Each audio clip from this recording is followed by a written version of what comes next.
Pak Tabe. Sekarang saya masuk meskipun masih ada waktu sedikit. Ini nanti saya kirim jadi WA, nah bisa kita baca-baca ruang lingkup ekonomi makro. Nah, ini hanya garis besarnya Ji yang ada nanti ada di buku. Nah, ini kelihatan PPT-nya Pak? Kelihatan. Ini ruang lingkupnya. Teori ekonomi makro adalah salah satu cabang ilmu yang mempelajari peristiwa-peristiwa atau masalah-masalah ekonomi secara secara keseluruhan. Jadi secara keseluruhan seluruh perekonomian Indonesia secara agregatif. Oh iya, mana itu mahasiswa yang siapa itu yang biasa aktif juga di kelas, siapa lagi namanya? Ansir. Ansir. Ada. Oh, ada iya. Tidak ada suara-suaranya. Persiapan kasihan. Persiapan bulan puasa jadi dia sudah mulai karena dia dari pulau. Ada anunya itu Ibu. Oleh-olehnya dari pulau, enggak tahu anak masih ada itu ikan keringnya baru kita dimakan kalau makan sahur kita karena kalau sahur itu susah biasa ya begitu enak. Enggak tahu bilang ada itu untuk itu. Habis Pak musim hujan nih. Mantap Pak. Musim hujan. Kalau tidak ada yang kering tiba-tiba saya cari gimana ini Pak siapa Tamsil siapa namanya selalu lupa bela ke memoriku juga sudah mulai berkurang kesian memang begitu Ibu kalau anak muda harus dicari jangan sampai tersesat saya masuk lagi jadi seperti ini ruang lingkup ekonomi makro. Kemudian masalah utama dalam perekonomian itu pertumbuhan ekonomi, masalah ketidakstabilan kegiatan ekonomi, masalah pengangguran, masalah kenaikan harga atau inflasi, masalah neraca perdagangan dan neraca pembayaran. Nah ini nanti kita diskusikan lepas saja, justru jauh lebih menarik gitu bahasa ekonomi makro. Karena yang real, yang terjadi sekarang. Jadi nanti mungkin juga kita bahas tentang kenapa minyak goreng bisa langka begitu. Nah, ada nanti pembahasannya. Masalah ketidakstabilan, kenapa seperti itu ada. Jadi nanti materinya selain di buku, kita cari juga di Google ya. Kita cari juga di internet. Jadi di buku bisa kita combine-kan, jangan yang di buku saja semua diambil. Gitu. Terus ini pertumbuhan ekonomi, perkembangan kegiatan dalam perekonomian yang menyebabkan barang dan jasa yang diproduksi dalam masyarakat bertambah. Ini barang dan jasa sudah kita bahas di ekonomi mikro. Itu bagaimana menghasilkan, bagaimana memproduksi. Nah, kalau produksi itu pastikan kalau orang memproduksi tujuannya memasarkan. Memasarkan itu bagaimana cara memasarkannya itu sudah kita bahas di ekonomi mikro. Nah, kalau masalah pertumbuhan ekonomi dapat dipandang sebagai masalah makroekonomi dalam jangka panjang. Pertumbuhan ekonomi juga dilihat dari kemampuan suatu negara untuk menghasilkan barang dan jasa dari waktu ke waktu meningkat. Kemudian peningkatan produksi disebabkan bertambahnya faktor produksi baik dari segi jumlah maupun kualitasnya. Nah, ini faktor produksi yang kemarin kita sudah bahas, kan kemarin ada teori produksi. Investasi akan menambah jumlah barang modal, teknologi yang digunakan berkembang, tenaga kerja bertambah sebagai akibat pertambahan penduduk, pengalaman kerja dan pendidikan menambah keterampilan atau skill.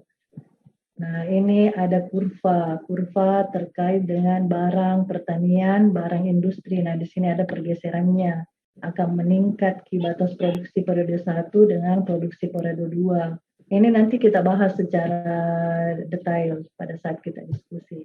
Nah, di sini ada ketidakstabilan kegiatan ekonomi. Perekonomian tidak selalu berkembang secara teratur dari satu periode ke periode lainnya. Perekonomian selalu mengalami masa naik dan masa turun. Pada masa tertentu, ada kalanya perekonomian itu mengalami perlambatan dari perkembangan dan ada kalanya merosot dan berada di tingkat yang paling rendah dari periode sebelumnya. Pergerakan naik turunnya suatu perekonomian dalam jangka panjang dinamakan konjungtur atau siklus kegiatan ekonomi. Nah seperti itu je memang perekonomian, kadang dia naik sama jika kita di rumah tangga, kadang tong itu sekali banyak wanta, kadang tong pace-pace dong. Biar itu yang di dompet dicari ngaseng, kadang tong tebal gitu dompet. Kan begitu gitu, begitu gitu. Kadang-kadang tebal itu dompet, tidak pernah tong gitu betul-betul kosong. Artinya kadang dia tebal, kadang berkurang. Nah kalau berkurang bagaimana kita yang atur sendiri ya dengan cara ya itu tadi harus membedakan yang mana keinginan dan yang mana kebutuhan. Kalau memang kita sudah bisa di situ, insya Allah dompet tak bisa distabil, gitu bisa stabil. Kecuali kalau kita tidak bisa bedakan itu keinginan dan kebutuhan, wah, tidak stabil kita ke dompet kan. Karena biar yang tidak nabutuhkan beli ngasing dan akhirnya menjadi barang sampah di rumah. Karena sebenarnya tidak dibutuhkan, tapi karena gengsi mau dibilang yang tadinya jilbabnya banyak nih ada semua nih warnanya, pergi di pasar ikan mau beli, lihat ke jilbab model baru, beli lagi jilbab model baru. Yang mestinya ikan yang mau dibeli kebutuhan, keinginan yang terbeli, pulang ditanya sama suaminya mana nih ikannya, senyum-senyum dibeli kayak jilbab Pak, karena ada model baru ya apa coba. Seperti itu, jadi tergantung di kita. Nah sama dengan perekonomian Indonesia, ada kalanya dia baik, ada kalanya turun. Dan kenapa juga ada barang impor. Nah, barang impor itu ya tujuannya untuk menstabilkan harga. Recording in progress. Habis kebedeng gitu. Nah, jadi seperti itu. Oh iya, saya takutnya nanti tiba-tiba keluar kilingsungnya. Saya sebenarnya dikasih 2 Pak, dikasih Kak 2 kemarin, ada lingsung yang baru kemungkinan, tapi kita coba dulu ini pakai sebentar untuk dosen yang berikutnya. Kalau memang ada kendala baru kita hubungi Kak. Nah kalau memang ada kendala, iya, karena saya dikasih tiga dosen. Karena tiba-tiba tadi ada muncul ini, saya tidak mengerti, mengingatkan kayak mau habis waktunya. Saya tidak mengerti kenapa bisa begini. Apakah memang ada batasannya? Karena dulu ini kita beli per 6 bulan. Per 6 bulan. 6 bulan ya?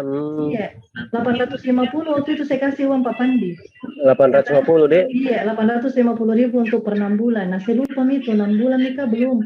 Terus kemarin ada juga dikasih dikasih lagi satu kodenya. Nah apakah itu nanti saya gunakan juga atau bagaimana? Nanti saya kalau saya yang 80 per bulan.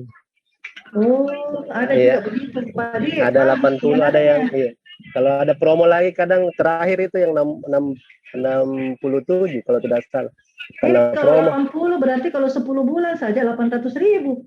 Iya. Ini kita 6 bulan di 850. Cuma begitu nih 1 bulan Ji.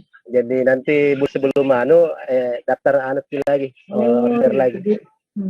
Makanya kalau memang Bu, nanti saya ini terus supaya saya Nah siapa tahu tiba-tiba terputus gini, saya sampaikan memang makanya tadi sementara saya bawa materi tiba-tiba karena ada muncul tadi bilang tanya. Iya ada, jadi saya khawatirnya saya tidak sampaikan kita tiba-tiba putus. Oke, nah kalau misalnya tiba-tiba putus saya mohon maaf.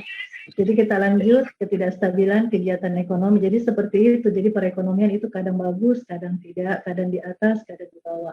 Karena tergantung juga dengan kondisi alam juga.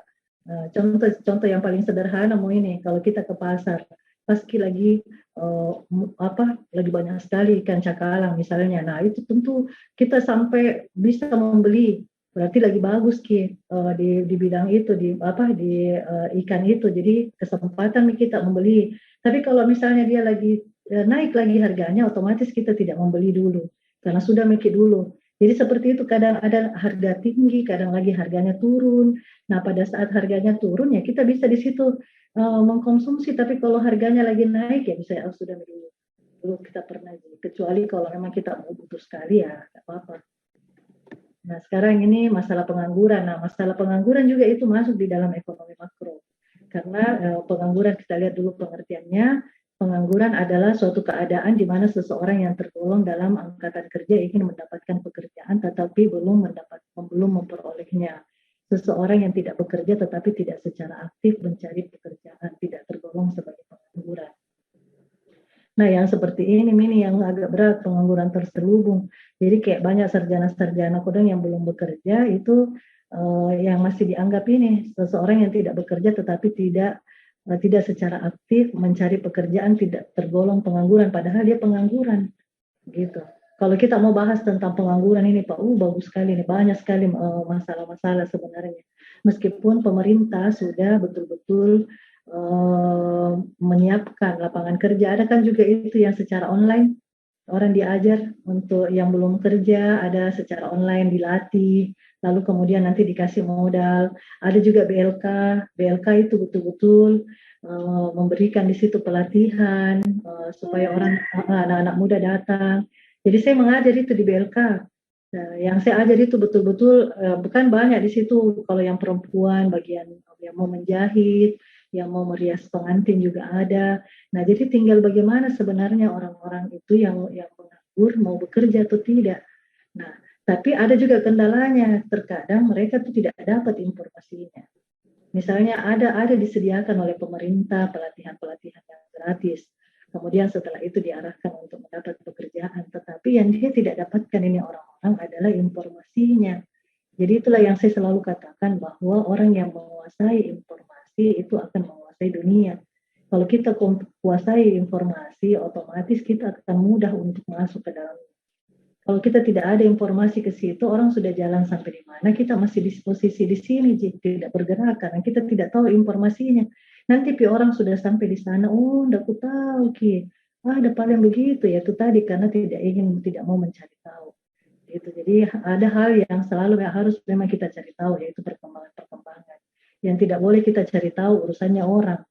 Dan kita tahu urusannya itu yang tidak boleh. Tapi kalau perkembangan perekonomian, perkembangan tentang masalah-masalah pekerjaan itu harus kita cari tahu. Karena kalau tidak kita akan terlindas. Kita tidak akan bisa mengikuti perubahan yang terjadi. Itu saja yang kita cari tahu ya, yang tidak perlu kita cari tahu tentang urusan orang tidak usah. Kita fokus saja dengan pekerjaan. Nah, di sini ada sebab pengangguran, secara makro kekurangan pengeluaran, agregat faktor lain menganggur karena tidak ingin mencari kerja lebih baik. Pengusaha menggunakan produksi modern yang mengurangi penggunaan tenaga kerja, ketidaksesuaian antara keterampilan kerja dengan keterampilan yang diperlukan dalam industri. Nah ini kan sekarang harus linear, artinya sesuaikan kedisiplin ilmunya. Nah ini kan ketidaksesuaian antara keterampilan pekerja dengan keterampilan industri. Nah itu yang harus juga dibekali. Jadi sekarang yang kita juga ini sebagai guru bukan hanya saya sebagai dosen, kemudian kita sebagai guru. Nah, mulai dari yang level kalau SMP mungkin ya kalau disampaikan tentang masalah dia bekerja.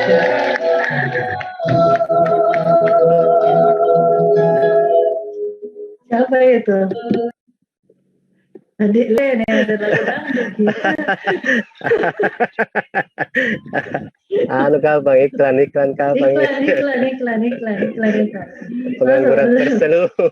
Iya, iklan kita. Jadi seperti itu Pak. Jadi sebenarnya pemerintah sudah menyiapkan luar biasa. Kurasa pemerintah ini mengarahkan kita, cuma terkadang masyarakatnya sendiri yang tidak mau tahu, tidak mau peduli, tidak mau berusaha.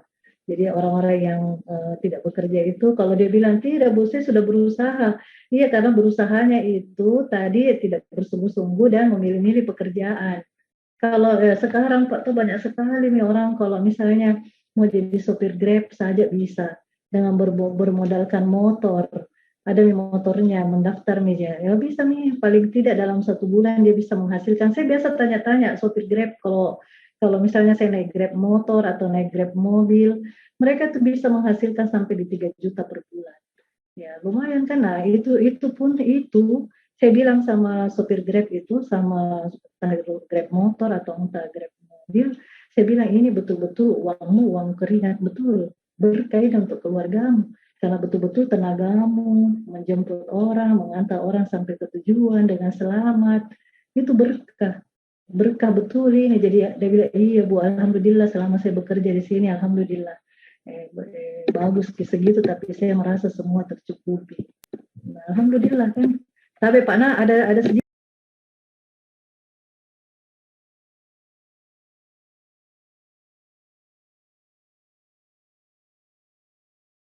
kasihan kalau orang tua nanti merasa tidak diperhatikan. Saya cuma bilang mengajar Kak dulu makna, oh iya. Itu nanti sedih lagi orang tua kalau dikira kita tidak peduli. Nah, sekarang seperti itu tadi yang saya lanjut bahwa luar biasa pemerintah mau mengembangkan masyarakat, sedangkan UMKM saja ada yang diberi modal. Ini ada lagi bantuan modal untuk mahasiswa yang mau berusaha, dikasih lagi kayak kredit. Ini hari Selasa kalau saya tidak salah, hari Selasa ada pertemuannya. Kalau memang di antara mahasiswa satu ya, ada yang ada usahanya, itu ada nanti kur untuk mahasiswa. Kur goes to campus, itu judulnya. Jadi ada, tapi dilihat dulu apa usahanya. Jadi betul-betul memang kita sekarang harus betul-betul kayak misalnya guru SMA itu sudah memberikan betul gambaran ke depan bahwa kita kalau bisa kita lah yang menciptakan lapangan kerja, atau mau dihilangkan itu paradigma bahwa yang PNSJ yang dianggap bekerja di PNSJ, yang selalu orang berpikir mau jadi PNS, mau jadi itu yang dianggap pekerjaan yang paling ini, padahal kan banyak pekerjaan yang bisa kita ciptakan kalau kita bersungguh-sungguh, dan pastikan akan ada pasang surutnya. Sama juga tadi perekonomian, kadang kita naik, kadang kita gitu. Oke Pak, Bapak Ibu, jadi nanti ini masalah inflasi juga diartikan sebagai proses kenaikan harga yang berlaku dalam suatu perekonomian. Tingkat inflasi ini semua ada nanti di buku, kita bahas secara detail, apa faktor penyebab inflasi juga ada, kemudian apa akibat buruk dari inflasi, semua ada nanti kita diskusikan secara ini ya Pak ya, Bapak Ibu. Saya cuma memberikan gambaran-gambaran secara garis besarnya, dan ini akan saya kirim di WA. Ini nanti kalau kita mau baca-baca, bisa kita baca-baca di WA saja. Saya kira cukup nih dulu untuk pertemuan kita hari ini. Dan semua yang saya sampaikan tadi itu sudah sangat jelas, mulai dari kita jadwal, jam 11 kita mulai start, kemudian mulai dari pembawaan materi perkuliahan, ada bukunya, kemudian juga ada apa lagi? Tidak ada nih, ya, nanti modelnya seperti yang seperti yang semester lalu kita diskusi, buat makalahnya, buat PPT-nya. Jadi saya harapkan makalahnya itu usahakan sampai di 50 halaman. Kalau tidak bisa paling sedikit 40 sampai 50 halaman ya. 40, dan ada referensinya. Jadi referensinya bukan hanya dari buku ini saja, tetapi ambil referensi-referensi dari lain. Gitu. Itu yang saya akan koreksi. Kalau saya mungkin tugas individu tidak ada, saya lebih ke tugas kelompok ini yang akan saya periksa baik-baik. Saya akan teliti baik-baik. Jadi itu referensinya sebanyak mungkin, kalau bisa sampai 10-20 referensinya, lalu halamannya 40 sampai 50. Kalau lebih bagus lagi. Kalau bisa lebih bagus lagi makalahnya. Karena itu akan saya periksa betul, akan saya baca betul, karena itu juga saya jadikan referensi untuk menambah referensi buku saya.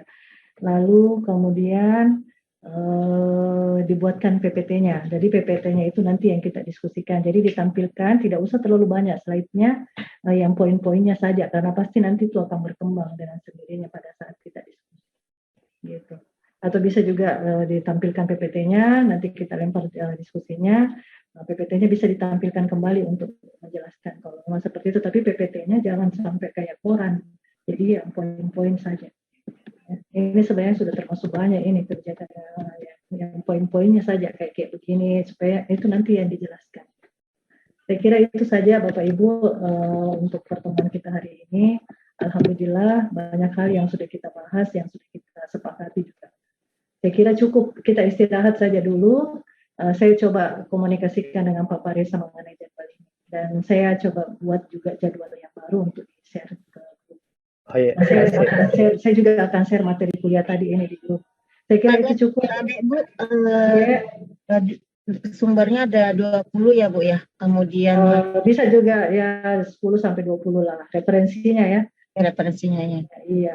Alamat mungkin ya, supaya ya jadi buku-buku lain atau dari Google juga bisa Ibu tambahkan. Cuma materi pokoknya ada di ini, jadi warna biru punya ya. Yang dulu warnanya kuning, ini warnanya biru. Saya kira itu saja Bu, terima kasih. Nanti kita bisa diskusikan lagi lewat WA. Saya kira cukup. Semoga apa yang kita lakukan pada hari ini bernilai ibadah di sisi Allah Subhanahu wa taala, dan kita semua selalu berada dalam Allah Subhanahu wa taala, kita semua diberi kesehatan. Baik, wabillahi taufik wal hidayah. Wassalamualaikum warahmatullahi wabarakatuh. Waalaikumsalam. Waalaikumsalam.